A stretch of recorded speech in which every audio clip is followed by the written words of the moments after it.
Hello বন্ধুরা, সত্যি বলতে কি আমি ভাবতেই পারিনি আমার মাটির থালার ডিজাইন বানানোর প্রথম ভিডিওতেই আমি এত ভালো রেসপন্স পাবো।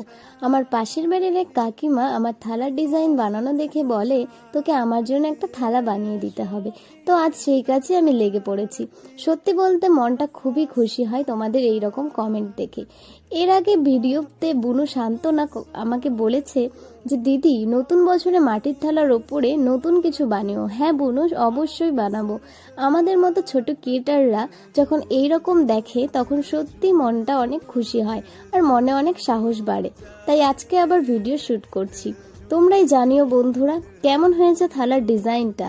ভালো লাগলে অবশ্যই চ্যানেলটা সাবস্ক্রাইব করে আমাকে এগিয়ে যেতে সাহায্য করো। So by.